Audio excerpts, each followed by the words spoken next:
अनुराग भदौरिया सैफई में थे, यादव परिवार में शादी थी, लेकिन उनकी एक फोटो ऐसी वायरल हुई मानो वो नेताजी की याद में उनके आंखों में आंसू छलक रहे हैं, वो अपनी आंखें पोंछ रहे हैं।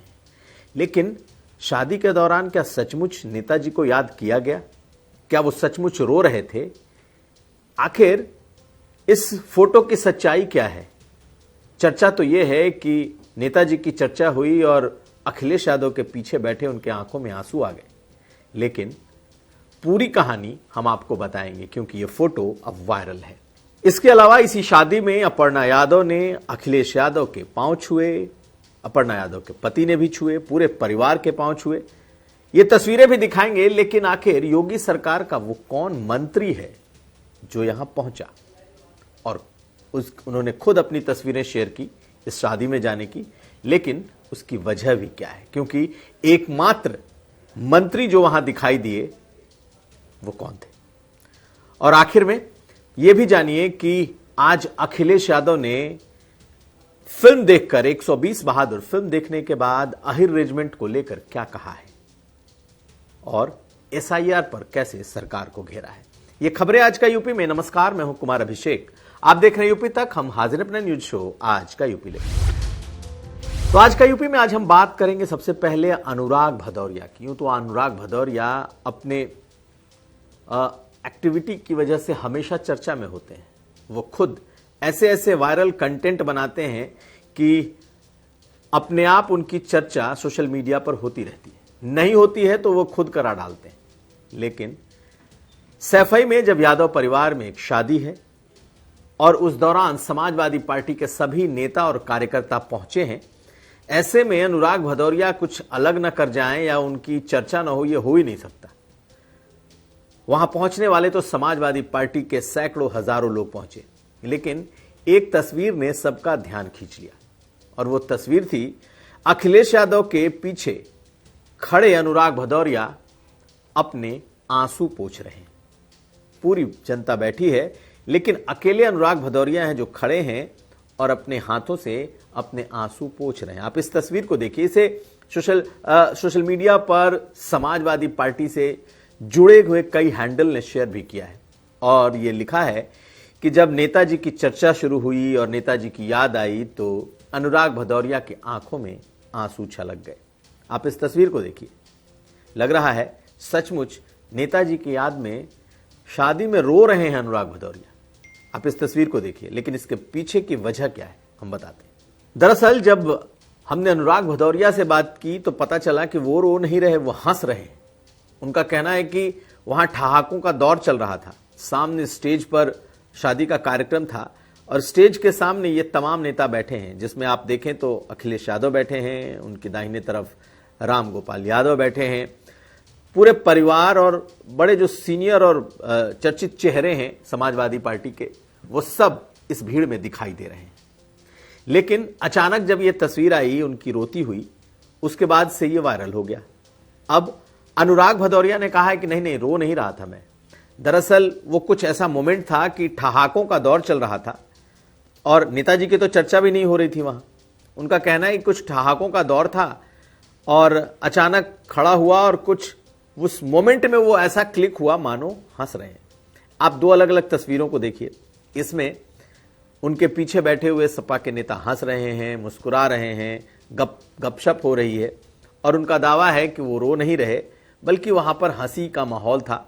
वैसे कोई नेताजी को याद करने का कोई कार्यक्रम नहीं था, ना ही वहां पर नेताजी की याद में कुछ बातें हो रही थी, बल्कि शादी के इस खुशनुमा माहौल में कुछ हंसी ठिठोली चल रही थी, ठहाके लग रहे थे।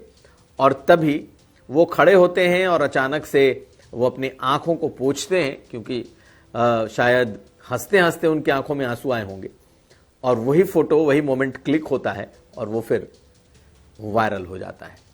तो असल कहानी ये नहीं कि नेताजी की याद में रोते हुए उनकी वो तस्वीर है, बल्कि शादी की हंसी ठिठोली की वो तस्वीर है, जिसमें उस मोमेंट में वो फोटो क्लिक हुआ है। तो खैर कहानी पलट गई है। रोते हुए अनुराग भदौरिया नहीं है, वो ठहाके और हंसते हुए अनुराग भदौरिया की तस्वीर है। अगली खबर। जब बात यादव परिवार की निकली और सैफई की परिवार की शादी की निकली तो ढेरों तस्वीरें आई, बहुत सारे वीडियोज आए और चर्चा भी शुरू हुई। एक योगी सरकार के मंत्री भी वहां पर दिखाई दिए,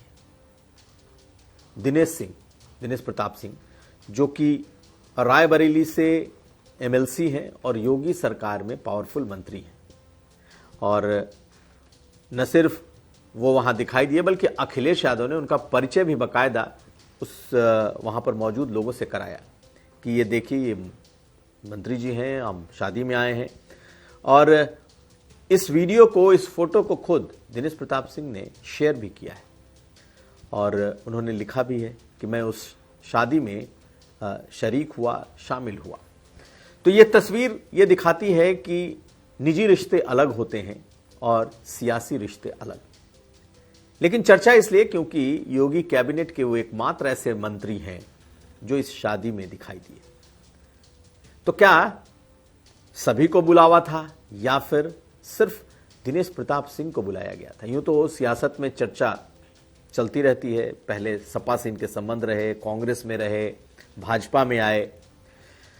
तो क्या दिनेश प्रताप सिंह को लेकर भी कोई चर्चा चलेगी? वो तो बात बाद की होगी। लेकिन दिनेश प्रताप सिंह से जब मैंने बात की तो उन्होंने कहा कि मेरी बिटिया की जब शादी थी तब तीनों नेता आए थे, अखिलेश जी भी आए थे, राम गोपाल जी भी आए थे और शिवपाल यादव जी भी आए थे। जब मेरी बेटी की शादी में तीनों नेता आए थे, उन्होंने वक्त दिया था, तो जब अखिलेश जी ने बुलाया तो मैं कैसे नहीं जाता। खैर, वो पंजाब के अपने कार्यक्रम की ओर जा रहे थे और फिर वो सैफई रुके। वहां उन्होंने इस शादी में शिरकत की, अखिलेश यादव से मुलाकात की, परिवार में शादी में बिटिया को आशीर्वाद दिया, बेटे को आशीर्वाद दिया और उसके बाद फिर 15 मिनट रुककर निकल गए। तो कहा यह गया कि आखिर दिनेश प्रताप सिंह योगी सरकार के मंत्री होकर वहां पहुंच गए, क्या बाकियों को निमंत्रण था, नहीं गए, या किसी को बुलाया ही नहीं गया? दिनेश प्रताप सिंह का कहना है कि मुझे नहीं मालूम कि किसी और को निमंत्रण मिला या नहीं मिला, मुझे बुलाया गया था और जब मैंने अपनी बिटिया की शादी में उन्हें बुलाया था तो सब परिवार वो आए थे, इसलिए मैं वहां गया। तो खैर, ये एक निजी रिश्ता होता है जिसका सम्मान भी होना चाहिए। तो चर्चा तो चलेगी कि आखिर दिनेश प्रताप सिंह अखिलेश यादव से जब शादी में मिले, उनके घर गए, तो क्या कोई सियासी बातें भी हुई हैं? फिलहाल इसकी कोई जगह नहीं है क्योंकि माहौल शादी का है, लेकिन चर्चा होगी। उधर इसी शादी में अपर्णा यादव ने भी तस्वीरें शेयर की। अखिलेश यादव के पांव छूते खुद और उनके पति प्रतीक यादव। इन दोनों ने वो तस्वीरें अपने सोशल मीडिया हैंडल पर शेयर की हैं जो शादी के दौरान उन्होंने अखिलेश यादव के पांव छुए, उसका वीडियो है। यूं तो इस परिवार में परंपरा है पैर छूने की, हमेशा से इस संस्कार को इस परिवार ने बड़ी शिद्दत से निभाया है। जो भी बड़ा, चाहे वो सार्वजनिक तौर पर मंच पर दिखे या फिर प्राइवेटली, कहा यह जाता है कि कोई कितने भी बड़े पद पर क्यों ना हो, अगर किसी भी जगह कोई भी बड़ा शख्स दिखेगा तो उसके पांव छुए जाते हैं। चाहे डिंपल यादव हो, परिवार के बेटे बहुएं हों या फिर बड़ा से बड़ा शख्स। मुलायम सिंह यादव को सभी बड़े नेता मंच पर उनके पांव छूते थे। तो ऐसे में अपर्णा यादव ने भी ये तस्वीर शेयर की है तो कोई चौंकने वाली बात नहीं है। लेकिन चर्चा सिर्फ इसलिए कि वो तो खुद परिवार की हैं, वो खुद बहू हैं। अगर वो ना भी शेयर करती तो भी चलता, क्योंकि परिवार में ये संस्कार और ये परंपरा रही है। लेकिन उन्होंने इस फोटो को शेयर करके ये मैसेज तो दिया है कि परिवार के खिलाफ वो कतई नहीं हो सकती। वो भाजपा में हैं, लेकिन परिवार उनके लिए पहले है। और यही मैसेज उन्होंने देने की कोशिश की है कि अगर कोई ये सोचता है कि वो भाजपा में होकर परिवार से भी अलग हो जाएंगी या फिर परिवार से उनकी दूरी हो जाएगी, कम से कम इस वीडियो के माध्यम से उन्होंने दिखा दिया कि फैमिली उनके लिए वही स्थान रखता है जब मुलायम सिंह यादव थे, जो स्थान तब था वही है। अगली खबर। और अब बात अखिलेश यादव के फिल्म देखने की। आज अखिलेश यादव पलासियो मॉल पहुंचे थे फरहान अख्तर के साथ, जिनकी फिल्म है 120 बहादुर। यह फिल्म 1962 के भारत चीन युद्ध पर बनी है, जिसमें भारत इस युद्ध में भारत हारा था।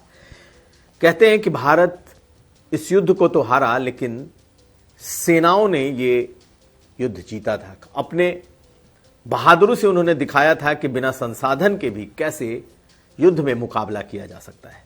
और 120 बहादुर उसी फिल्म को की उसी भावना को प्रदर्शित करने के लिए है कि चाइना के बॉर्डर पर कैसे बिना साधन के इतने जवान लड़ते रहे।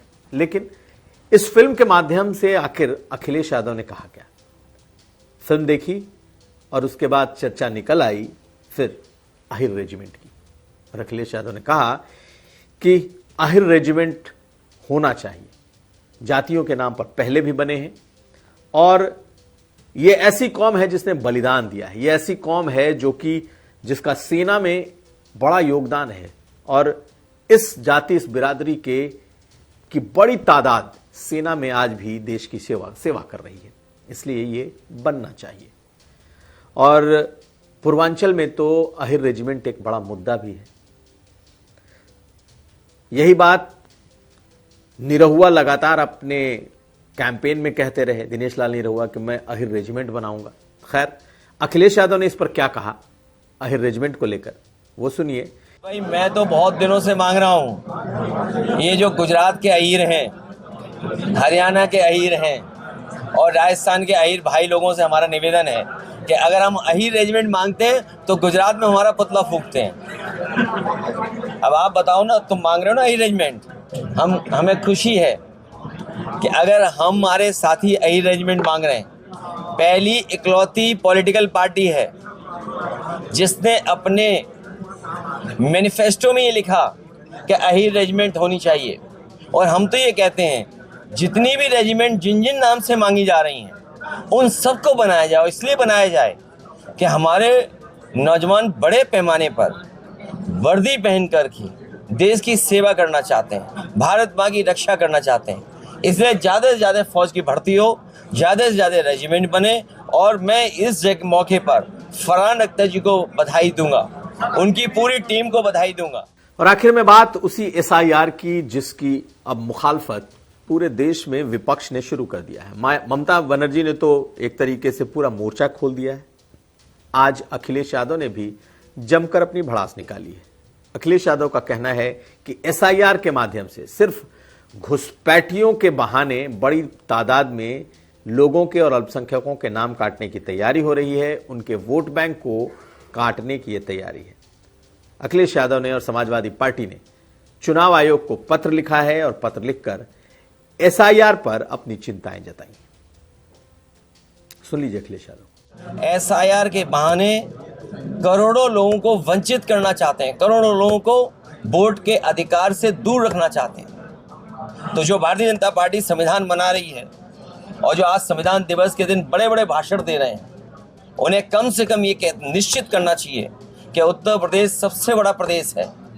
यहाँ पर करोड़ों की संख्या में लोगों के वोट काटने की साजिश, षड्यंत्र और अधिकारियों के माध्यम से हो रहा है।